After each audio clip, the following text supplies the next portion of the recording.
had been married to Tiffany. Jillian was the only person who knew the truth about our marriage. Not wanting to make things harder for her, I said I would go. By the time I arrived near the bridge, the area was already filled with tourists. There were even several news crews setting up their cameras. A strange feeling settled in my chest. Maybe I had misunderstood what this was, so I called Tiffany's phone. It was busy, and I called again. I wasn't even sure what I was hoping to hear. But no matter how many times I tried, she didn't answer. She never showed up either. It was almost 8 o'clock. Someone in the crowd shouted, "The fireworks are about to start." I heard Mrs. Scorsese planned the whole thing for her husband. I guess we're lucky enough to watch it too. I stood there, frozen. Tiffany had always maintained the image of being single in public. There was no way the husband they were talking about was me. It had to be someone else. I knew the best view of the show was on the north side of the bridge. Since I was already there, I figured I might as well go take a look. After all, the fireworks had done nothing wrong. The crowd was thick, and I was gradually pushed to the front. That was when I saw her. Tiffany stood in the prime viewing spot, wrapped tightly in Cedric's arms. Fireworks exploded one after another in the sky above us, bright and dazzling. Each boom echoed sharply in my ears. Over the sounds of the crowd and the fireworks, I could hear Tiffany uttering a heartfelt confession to Cedric. A reporter stepped up with a microphone and asked Cedric, "Sir, how do you feel about that?" Tiffany looked up at him with obvious anticipation.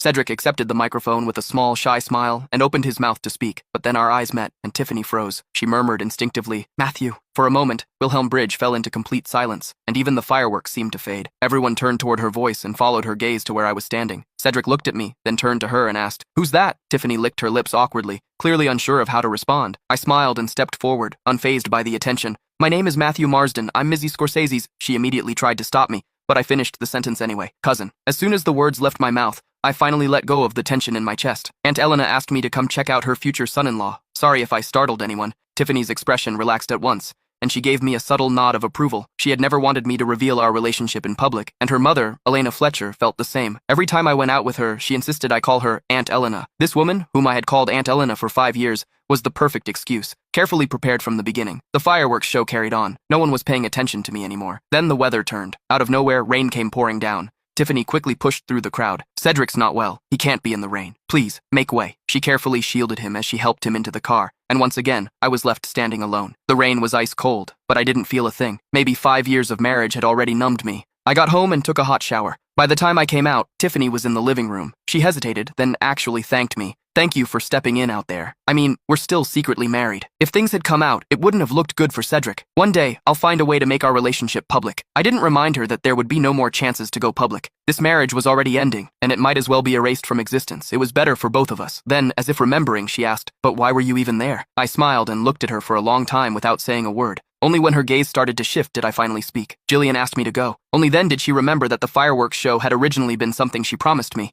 but she had been too busy enjoying her time with Cedric to even think about it. "Sorry. Next week." "Wait, no, I have to travel for work." "Next month?"